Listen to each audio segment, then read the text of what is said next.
desde já por vos apresentar os intervenientes neste terceiro painel, que se destina ou que tem por objetivo apresentar as conclusões do projeto de investigação A Geopolítica do Gás e o Futuro da Relação Euro-Russa, ou GeoForGer.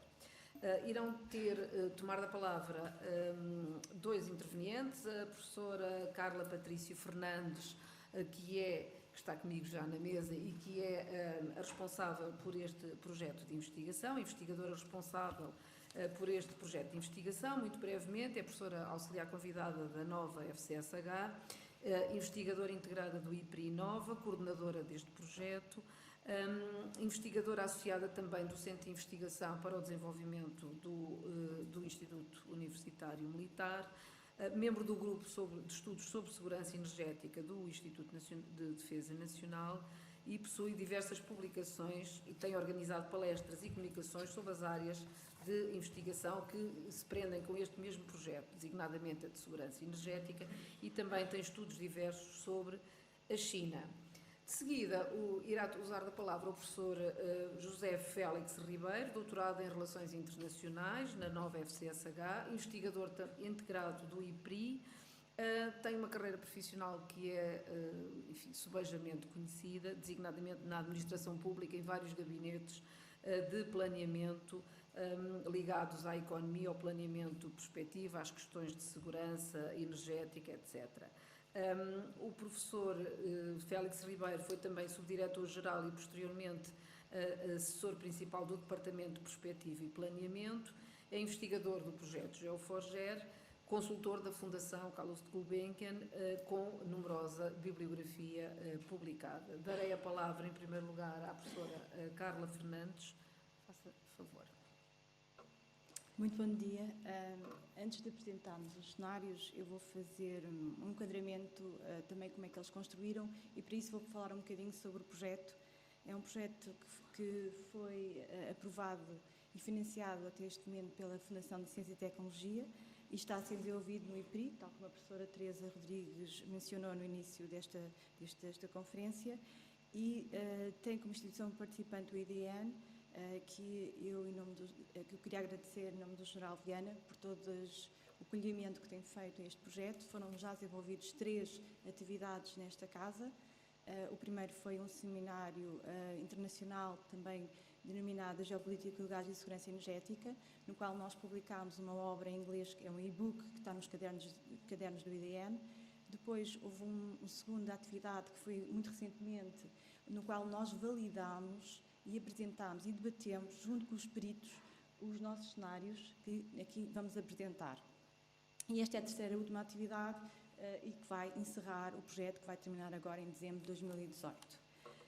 Este projeto foi elaborado a partir de 2014, embora ele tenha só começado em 2015, após as crises de gás entre a Ucrânia e a Rússia, o lançamento da Estratégia Europeia de Segurança Energética de 2014, o draft da Estratégia Energética da Federação Russa até 2035 e também o encerramento do diálogo energético União Europeia-Rússia.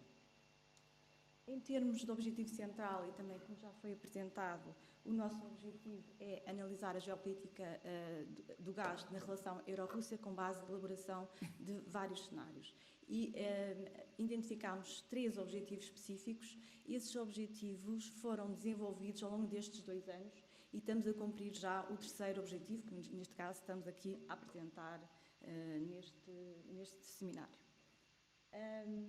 O projeto foi dividido em várias tarefas, cada tarefa teria um coordenador e na segunda tarefa, no estudo e análise do diagnóstico da geopolítica de energia e na terceira tarefa, na análise, diagnóstico e caracterização do sistema energético da relação UE-Rússia, nós desenvolvemos então todos os objetivos que nós tínhamos específicos para este projeto. E o que apresentámos hoje aqui neste seminário é exatamente o resultado da última tarefa, que é a análise prospectiva e de cenarização. Fazendo parte deste projeto, fazem vários investigadores, são investigadores de diferentes áreas, são investigadores que também tiveram uma experiência de trabalho conjunto. Nós quisemos ultrapassar também a questão de ser só a visão europeia, daí que tínhamos convidado o Alexi Grivacci para fazer parte deste projeto, para tentar fazer uma abrangência maior da visão e da relação de gás entre a Europa e a Rússia. E, além dos investigadores, fazem parte também os membros consultores, também participaram também neste seminário. E eu queria deixar aqui uma parte, é agradecer a todos os investigadores, agradecer a todos os membros consultores. Foi graças a este trabalho durante 2 anos que nós conseguimos aqui apresentar o resultado deste projeto. Bem-aja e muito obrigada.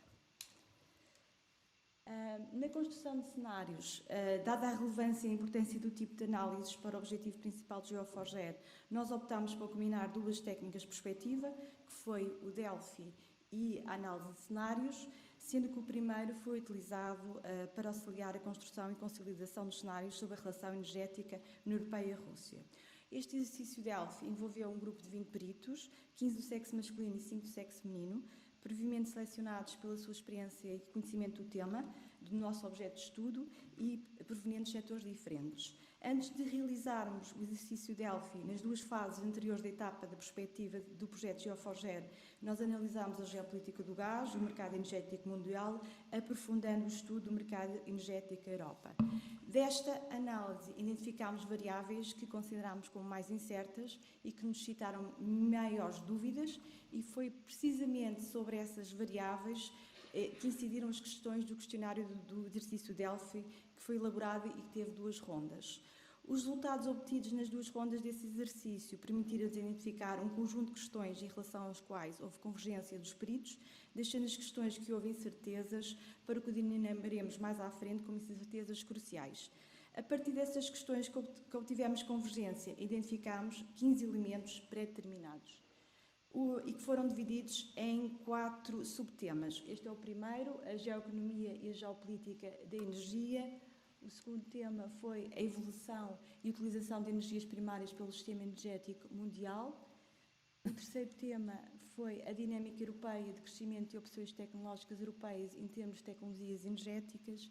E um quarto tema, a geografia de abastecimento em gás natural da União Europeia.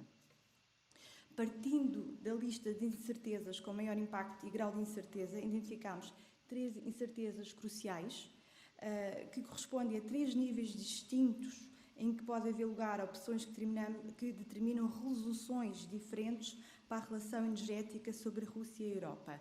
A primeira incerteza tem a ver com o relacionamento futuro dos Estados Unidos, China e Rússia, e como este afetará a relação União Europeia-China. A segunda incerteza tem a ver com a dinâmica de integração europeia e o seu impacto na área energética. E a terceira incerteza tem a ver com a sequência de abastecimento, com a questão também das novas fontes de abastecimento para a União Europeia.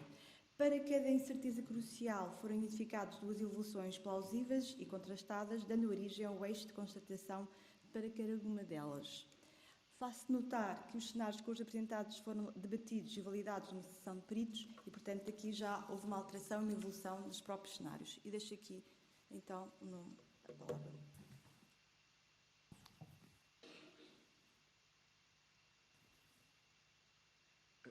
Muito bom dia. Em primeiro lugar, o meu maior agradecimento às pessoas que me convidaram para participar neste projeto que é tão interessante e, naturalmente, a minha maior agradecimento ao Instituto de Defesa Nacional e ao seu diretor, o Sr. General Vítor Viana, por também ter tido um papel importante nesse envolvimento. Nós tentamos, antes de chegarmos aqui a ver esta figura, que aparentemente é um bocado disparatada, gostava só de chamar a atenção para uma coisa que nós fizemos antes, que é o tentar perceber qual é que é o papel da energia na estratégia internacional da Rússia e qual é que é a estratégia da Rússia para a energia ao serviço dessa estratégia internacional. A primeira ideia que nós tentámos recolher foi a seguinte: a grande transformação que se deu na Rússia a partir de 2000 foi a definição de uma estratégia clara, abrangente e integrada do posicionamento internacional da Rússia, que está associada naturalmente à chegada ao poder do presidente Putin. nós podemos dizer que um ponto-chave dessa estratégia é o seguinte, é maximizar a renda energética da Rússia e canalizar uma parte substancial dessa renda para a competitividade internacional do complexo militar industrial. Porque o complexo militar industrial russo é a joia da coroa tecnológica que a Rússia tem e é um poderoso instrumento de política internacional num período de grande turbulência em vários pontos do mundo.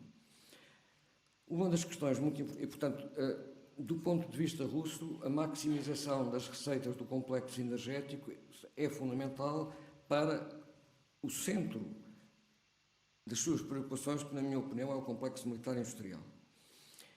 Só que a Rússia se depara com um problema a prazo, que é o horizonte que nós trabalhamos, 2035, que tem que ver com o seguinte: uma parte dos grandes jazigos que alimentam a posição atual da Rússia como produtora de petróleo e de gás, esses jazigos, situados no fundo da Sibéria Ocidental para o oeste, vão chegar ao máximo de produção e, portanto, vão ter, como acontece frequentemente, um declínio muito rápido.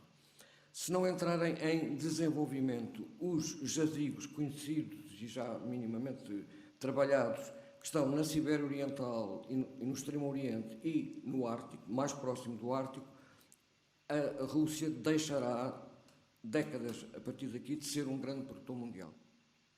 E, portanto, isso coloca à Rússia uma questão decisiva do ponto de vista estratégico, que é: se eu vou ter que utilizar uma parte da renda energética que capto hoje para desenvolver os novos jazigos que me vão permitir continuar a ser um grande produtor no futuro, fica em causa a questão central, que é como é que eu vou financiar a competição no meu complexo militar industrial com os Estados Unidos e com a China.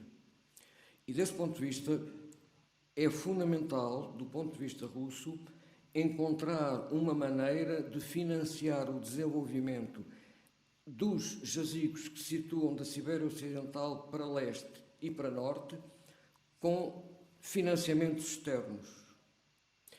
E essa questão é uma questão central do ponto de vista... Porque a Europa aqui é completamente irrelevante no cálculo russo. Ou seja, irrelevante do ponto de vista do drama. Por outro lado, também é um facto que, com a chegada do presidente Putin, a Rússia definiu uma estratégia para lidar com o que considerou ser uma maneira dramática com que terminou para ela a Guerra Fria. E desse ponto de vista, a orientação que o presidente Putin imprimiu foi a de procurar reforçar os laços com dois Estados, um Estado na Ásia, que é a China, e um Estado no Golfo Pérsico, que é o Irão, que são Estados na proximidade da Rússia, portanto absolutamente compreensíveis, do ponto de vista de uma estratégia nacional, fácil de compreender, mas que têm duas características, uma característica comum muito importante. A China é o rival futuro dos Estados Unidos no mundo e o Irão é o principal rival dos Estados Unidos no Golfo Pérsico, de onde a opção de ter uma política independente que, em certa medida, permitisse afrontar aquilo que considerou ser um recuo excessivo da sua zona de influência como resultado final da Guerra Fria, deu origem a uma situação onde, 20 anos depois, quase 20 anos depois de 2000, a Rússia depara-se com um problema com que suponho que não sei se contava na altura, é que a China prepara-se para ser, de longe, uma potência muito mais completa do que aquela que há 20 anos atrás se podia prever. Porque, tal e qual como acontece com a Rússia, a grande estratégia da China é utilizar a sua inserção na economia mundial, não dependente de matérias-primas, para criar um complexo militar industrial que só tenha paralelo com o dos Estados Unidos. E isso liga à Rússia, e quando é isso, a China define uma estratégia própria de dizer: eu não posso ter linhas de comunicação marítima tão longas para obter matérias-primas e energia, porque estou vulnerável à marinha americana, eu vou ter que utilizar a Eurásia. E aí, o One Belt, One Road. Só que o One Belt, One Road é uma sobreposição sobre a Ásia Central ex-soviética, colocando à Rússia um problema que é como é que vai conviver com essa estratégia chinesa. E é neste exato momento, quando a Rússia se preparava para lançar a União Euroasiática, integrando o espaço ex-soviético na sua influência direta, que a União Europeia toma a decisão de convidar a Ucrânia para a sua parceria oriental. Ora, como sempre aconteceu, durante os alargamentos a leste, primeiro os países entravam para a NATO, como é lógico, porque as questões de segurança são as questões centrais dos Estados, e só a seguir entravam para a União Europeia. E desse ponto de vista compreende-se que a Rússia tenha ficado apavorada com o que se podia estar a passar, não é? E nesta altura, portanto, o que nós, isto era o introito que eu queria só chamar a atenção, porque nós, a primeira incerteza que colocámos sobre as relações futuras entre a Europa e a Rússia é o futuro das relações do triângulo Estados Unidos, China, Rússia. Porque é um triângulo muito mais estruturante do mundo que um triângulo que inclui a Europa, não é?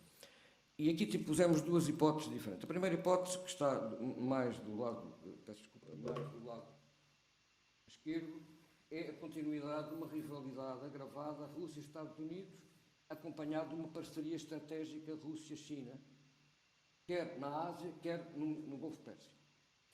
Esta rivalidade agravada porque aqui há uma sobreposição de duas coisas. Se nós olharmos para o século XXI, o que preocupa é a China e a Índia e o que se passa no Golfo Pérsico. O que se passa na Europa de Leste é relativamente irrelevante para o século XXI. Mas a maneira como acabou a Guerra Fria não é de forma alguma indiferente nem aos europeus e aos norte-americanos, nem aos russos. E, portanto, nós estamos prisioneiros de uma questão vinda do fim da Guerra Fria, que é a questão da Ucrânia, quando, digamos assim, a preparação para o século XXI exigiria uma muito maior concentração nas relações que têm a ver com as Ásias e com o Golfo Pérsico. Pelo menos foi assim que a gente entendeu um pouco. E desse ponto de vista é que admitimos que pode haver uma evolução nesse triângulo em que... Porque vejam, pensar um mundo em triângulos é uma ruptura completa com o mundo bipolar. Porque os triângulos têm uma característica, é que cada vértice tem um pavor, que é a unidade dos outros dois vértices contra ele. O que é uma estrutura completamente com uma dinâmica diferente da bipolaridade. Em estruturas triangulares não há alianças. Em estruturas bipolares pode haver. Em estruturas triangulares o que eu tenho é uma permanente, digamos assim, observação do que faz o outro para saber se ele está a aliar ou com outros dentro do triângulo ou com outros triângulos que me perturbem. E desse ponto de vista, o que nós tentamos aqui dizer é que, neste momento, esta configuração do lado esquerdo é um triângulo em que Rússia e China estão bastante ligadas, independentemente dos riscos que isso representa para a Rússia, e os Estados Unidos ficam isolados. Quando digo ficam isolados, nesse triângulo, não é? Do lado de lá, nós consideramos que até 2035 pode haver uma situação onde o aumento de poder da China seja tal que a Rússia veja um interesse maior em reequilibrar o seu relacionamento nesse triângulo, o que não supõe um cerco de ambos à China, porque isso é absurdo num triângulo. Porque era o fim da Rússia, quer dizer, portanto não vale a pena estar a pôr as hipóteses. O que nós tentamos aqui dizer foi há uma cooperação seletiva Rússia-Estados Unidos, porque consideramos que tudo o que se passar na Europa na relação com a Rússia vai ser determinado em grande parte pelo que se passar na relação Estados Unidos-Rússia. Porque a Europa não tem a autonomia nem o poder para fazer uma decisão destas sozinha. Isso remete-nos para a segunda incerteza que nós colocámos, que foi o futuro da integração europeia. Eu tinha aqui um boneco, eu posto roupa. Então peço desculpa. Quando nós hoje olhamos para a União Europeia, nós verificamos, eu também são mais 3 minutos, muito pequeninos, de olhar para o passado. A União Europeia está hoje a atravessar um período de desorientação que resulta de que os seus 3 grandes avanços, a União Económica e Monetária, o alargamento a leste e o espaço Schengen, todos eles, cada um, originou uma crise que fraturou a União Europeia. E, portanto, nenhum deles está completamente resolvido e, naturalmente, é necessário um esforço conjunto para retomar uma lógica de integração. A grande esperança está depositada num novo encontro franco-alemão do coração. Um encontro do coração. A França e a Alemanha estão ali no centro. O Reino Unido, que é a terceira força, está de saída, independentemente de poder ou não sair definitivamente, neste momento é como se tivesse saído. Reino Unido, França e Alemanha eram uma estrutura triangular fundamental na Europa, saem aqueles e ficam aqueles dois centrais. Aqueles dois centrais podem querer avançar e querem para um quarto nível de integração, além da União Económica e Monetária, do alargamento e do espaço Schengen, que é a defesa e a segurança. Isso é fundamental para a França, que desde o princípio tem a preocupação da proteção das suas indústrias de defesa, que obriga a uma maior cooperação da defesa europeia, e a Alemanha hoje percebe perfeitamente que arrisca-se, na próxima conflito militar em que entre, a combater com fisgas. E, portanto, naturalmente, também ela precisa de fazer um esforço na defesa.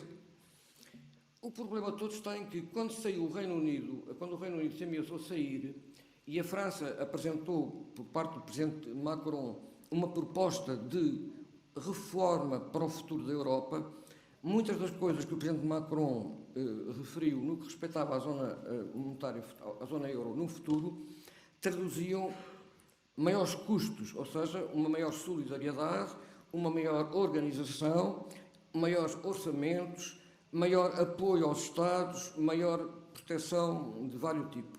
A resposta que a Holanda organizou foi uma resposta que envolveu, passadas semanas, uma reunião da Holanda, da Dinamarca, da Suécia, da Finlândia, da Estónia, da Látvia, da Lituânia e também da Irlanda, que fizeram um manifesto, não se chama manifesto, é um memorando para os outros a dizer assim: não contem connosco para pagar as propostas francesas.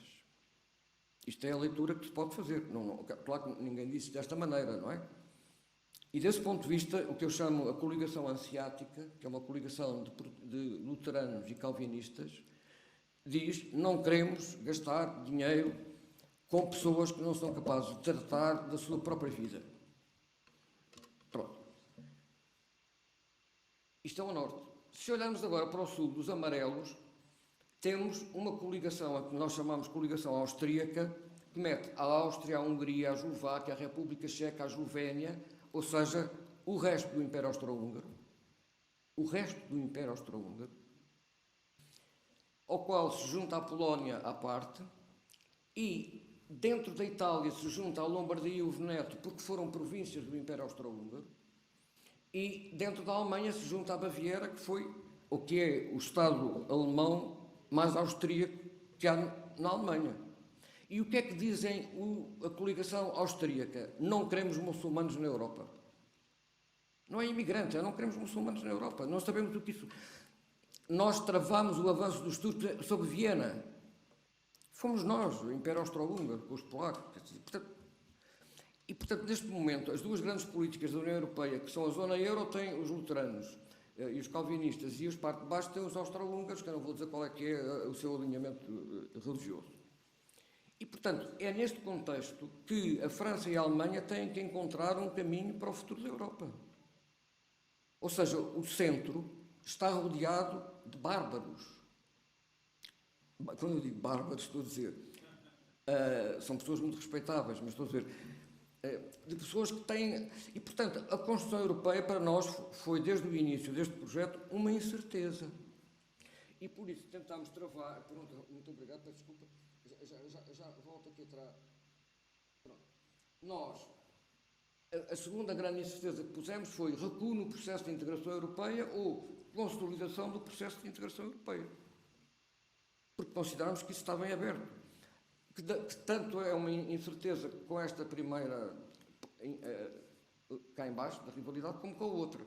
Depois escolhemos uma terceira incerteza que, coitadinha, é comparada com as outras, que são incertezas densas e muito independentes uma da outra. Esta terceira incerteza é muito magrinha, porque é basicamente o que é que se passa fora da Europa em torno de novos jazigos de petróleo e de gás que possam constituir uma fonte de diversificação de abastecimento para a Europa.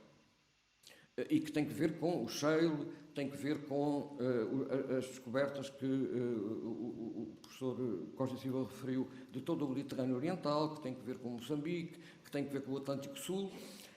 O que é que isto vai ser até 2035? Se tem sentido, se vai ser ou não vai ser feito. Pronto. E o que nós tentámos dizer foi assim: isto lê-se de uma maneira muito simples, é como se fossem os ramos de uma árvore.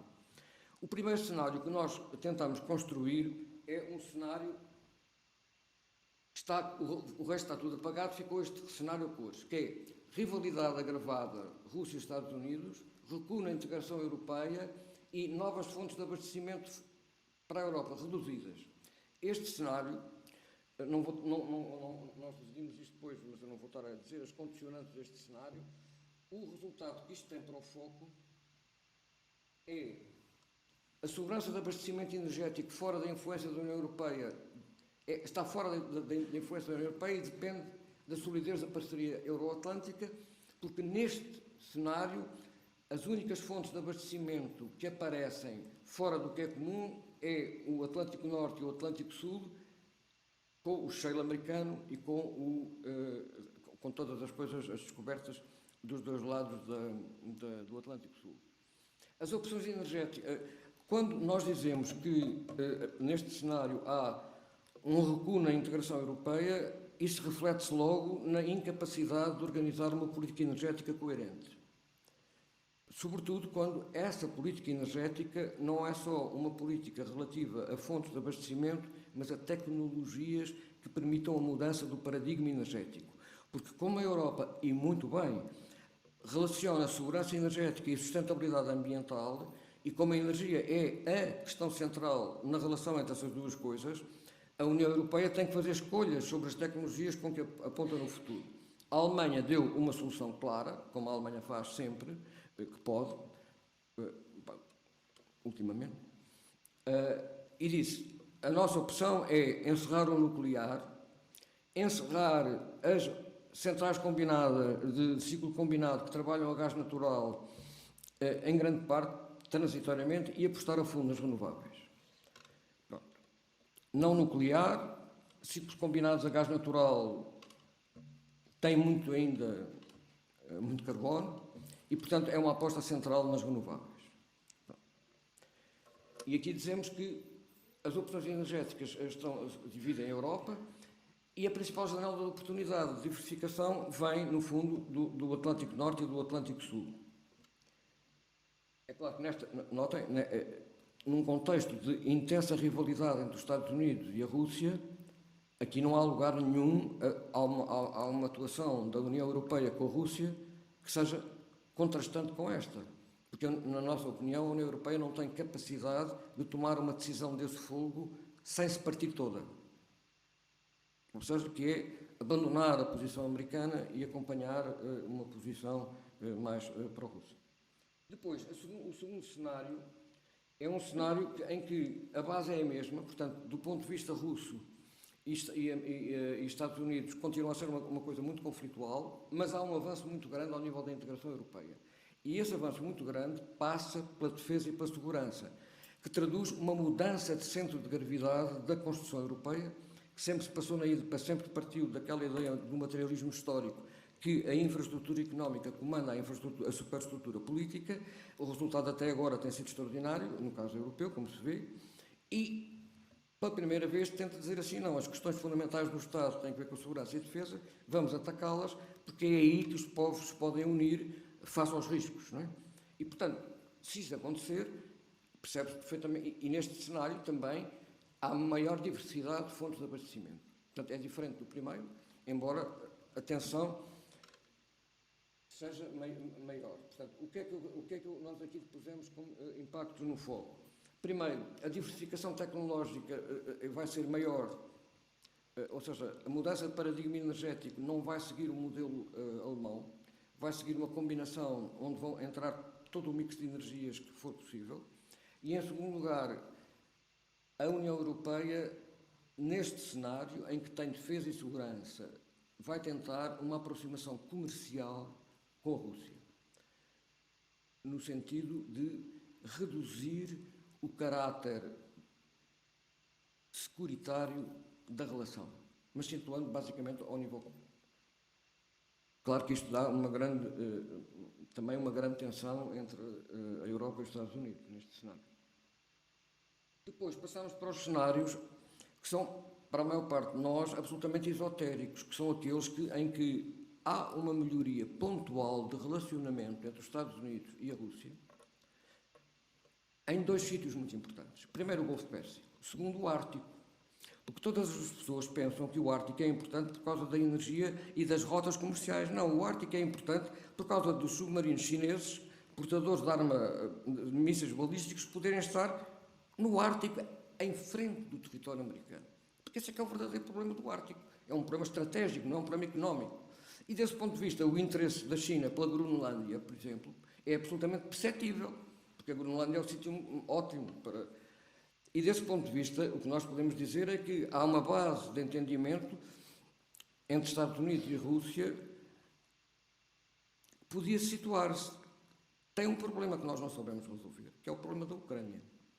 Mas como o problema da Ucrânia é um problema do fim da Guerra Fria, talvez as pessoas nesta altura tenham maior flexibilidade até 2035 para o resolver. Depois temos uma última hipótese, um último cenário, pronto, é o último, peço desculpa estar aqui a falar tão depressa, que é, não só há uma cooperação seletiva Rússia e Estados Unidos, ao contrário do anterior, em que a Europa continua dividida, aqui há uma consolidação do processo de integração europeia e há uma diversidade de abastecimento. Basicamente aqui o que nós dizemos é o seguinte, é que há um enorme espaço de cooperação entre os Estados Unidos, a Rússia, a Europa e a China em torno de duas coisas. Uma, a fusão nuclear, e outra, a geoengenharia do planeta, caso as alterações climáticas sigam uma evolução muito mais grave do que se pensou. E desse ponto de vista, as alterações climáticas podem constituir uma plataforma de entendimento neste cenário. E, portanto, o que nós tentamos... Pronto, eu agora já não tinha mais nada para dizer, porque já acabei de dizer isto tudo, não é? Que foi tudo a correr. Mas, e é o que nós temos aqui é porque neste cenário, até há uma coisa que é muito interessante, é que neste cenário, eu podia tratar da Ucrânia dizendo a Ucrânia não precisa de se zangar com a Rússia, nem a Rússia com a Ucrânia, tem que resolver o problema da Crimeia, mas isso é um problema que remete para o Khrushchev naquela noite em que ele decidiu premiar a Ucrânia com a Crimeia, porque a Ucrânia estava muito zangada com o regime soviético. Que agora já não está, claro. E aí há espaço para haver colaboração entre a União Euroasiática, a Europa e os Estados Unidos sem qualquer problema. Portanto, o que nós tentámos dizer foi, temos que olhar para o século XXI, temos que perceber que o século XXI tem conflitos suficientes para forçar a abandonar algumas das coisas que ainda são heranças da nossa mentalidade da Guerra Fria, mas provavelmente para outras não vai acontecer. E a grande novidade que traz o século XXI é a emergência da China como uma grande potência militar, só comparável com a dos Estados Unidos. E isso muda completamente o padrão de tensões com que o mundo se vai deparar. Basicamente era isso que a gente tinha feito, não é? Eu meti algumas coisas da minha labra no meio, peço desculpa, mas pronto, mas o trabalho é este. Pronto, okay.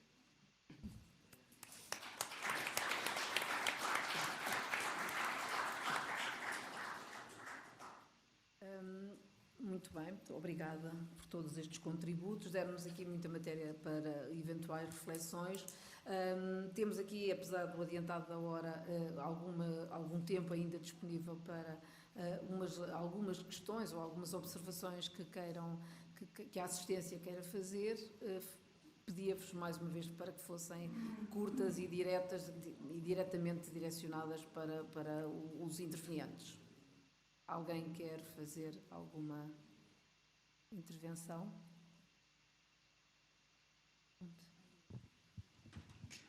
Obrigada pela apresentação, super interessante. Eu achei muito interessante a referência à relação triangular e como é que isso afeta a possibilidade de certas parcerias ou de coligações e alianças.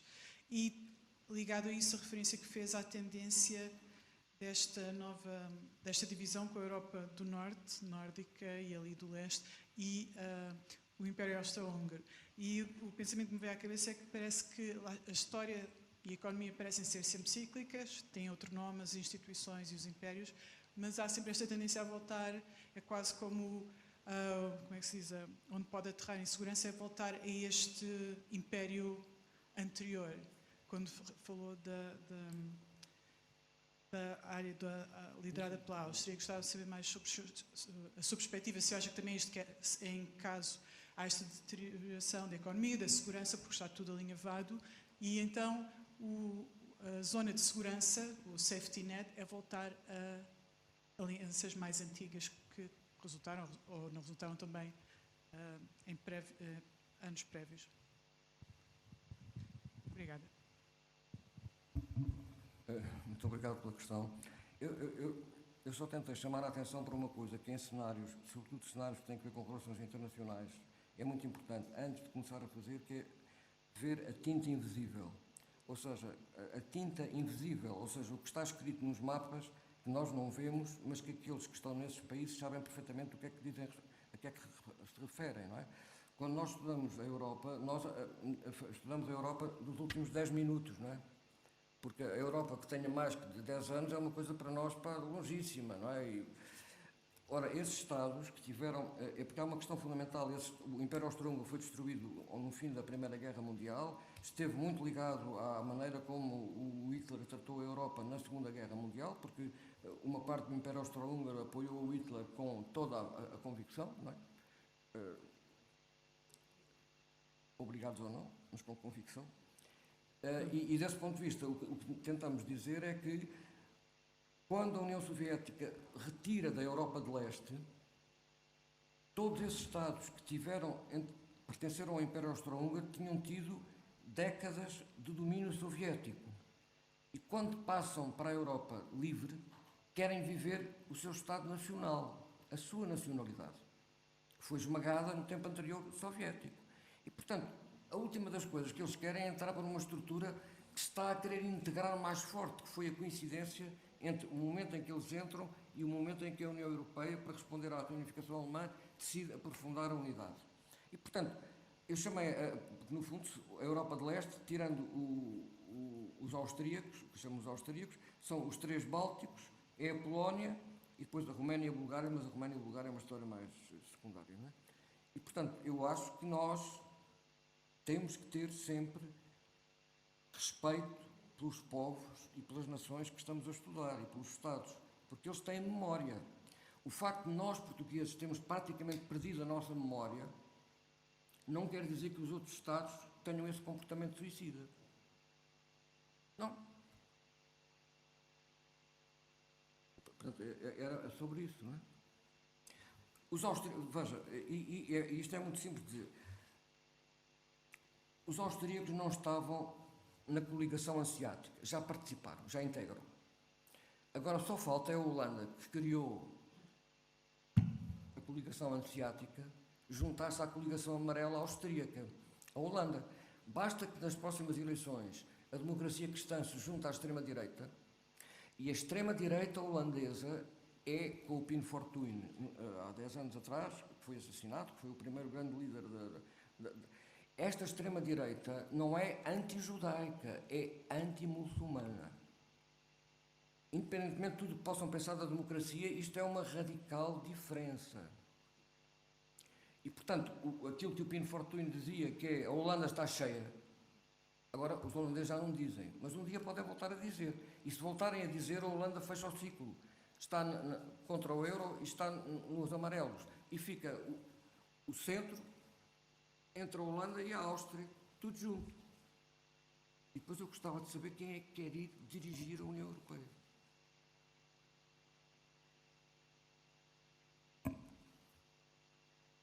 Obrigada. Mais alguma questão?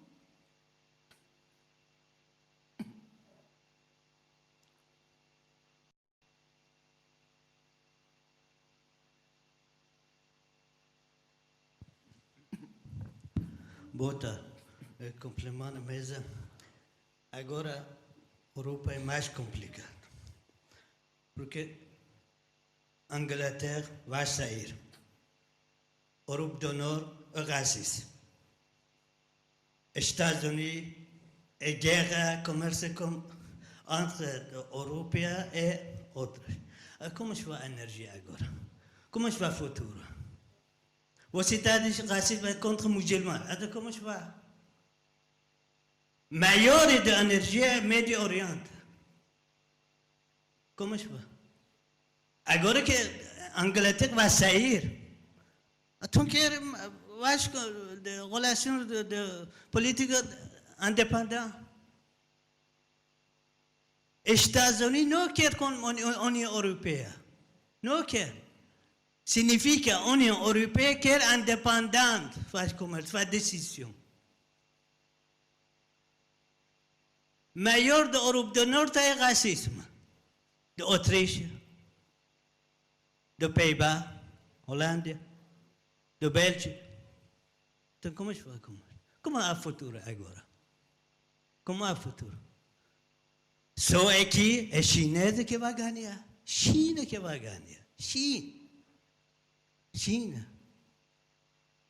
Rússia também quer independência. Quer ganhar na guerra. Rússia quer ganhar. Como se vai ganhar? Não pode, porque China vai ganhar. China que vai ganhar. China sabe o que vai fazer. Porque sabe, guardar comunista, mas para saber do comércio. Esta fórmula é muito difícil. Obrigado.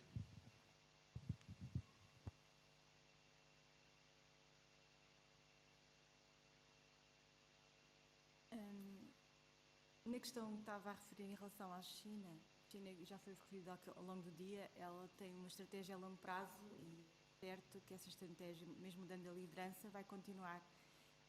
Agora, a China também tem grandes desafios internos e tem grandes desafios mesmo regionais e dizer que a China vai ganhar neste momento é uma incerteza.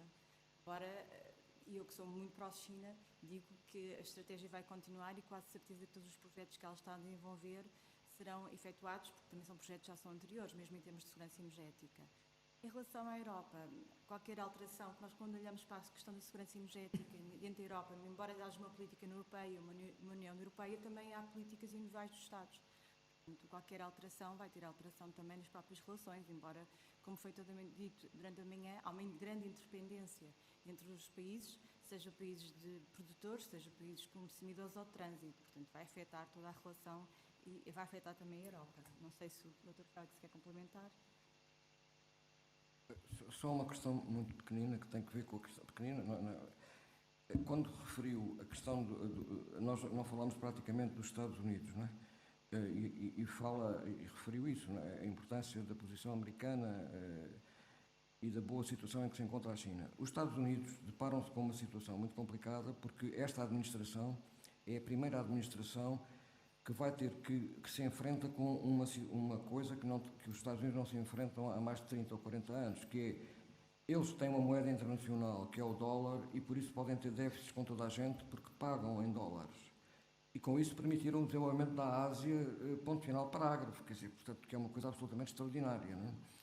Tradicionalmente, o que é que acontecia? Como o dólar é que organiza os fluxos de comércio no Pacífico e na relação com o Golfo Pérsico, porque o petróleo é transacionado em dólares, o que acontecia é que quer os países do Golfo Pérsico, quer os países da Ásia-Pacífico tinham um mielheiro cheio de dólares. E uma parte desse mielheiro, eles achavam que a maneira mais prática de usar era comprar títulos do Tesouro dos Estados Unidos. E com isso fechavam o ciclo, porque os títulos do Tesouro dos Estados Unidos, comprados, permitem que os Estados Unidos tenham um aparelho de defesa com a dimensão que têm, sem que os americanos tenham que pagar tantos impostos. E, portanto, a globalização era uma coisa que tinha uma unidade estratégica e geopolítica fundamental. O que está hoje a acontecer é que esta administração considera que os Estados Unidos têm que reduzir os seus déficits. Provavelmente porque já não têm a segurança de ter quem compre tantos ativos financeiros americanos, nomeadamente chineses. E, portanto, nesta altura, quando a gente olha para os déficits e excedentes correntes, a irritação americana não é com a Europa. A irritação americana pode ser com vários, mas é sobretudo com a Alemanha. Porque, do ponto de vista de defesa, durante a Guerra Fria, os Estados Unidos pagavam 50% da NATO. Depois da Guerra Fria pagam 75% da NATO, o que é uma coisa absolutamente extraordinária. Segundo lugar, eles têm uma moeda internacional, têm déficits com muita gente, com isso fornecem liquidez à economia internacional. Os maiores excedentes do mundo neste momento estão na zona euro, que se comporta não como um irrigador, mas como uma grande mata de eucaliptos. Portanto, a irritação americana de um presidente que essencialmente é um homem de negócios há de ser muito grande. Mas não é com a Europa, é com uma entidade particular dentro da Europa, acho eu. Mais alguma questão? Caso não exista, e em nome também do Sr. Diretor do Instituto de Defesa Nacional, dou por terminado este seminário. Gostaria de agradecer o contributo de todos os intervenientes nos diferentes painéis, agradecer a vossa presença, na esperança de que desta discussão, ou que esta discussão tenha permitido melhor entender o que está em causa quando falamos de segurança energética e quando falamos da geopolítica do gás, no que tem a ver com o futuro da relação entre a União Europeia e a Federação Russa. Muito obrigada a todos.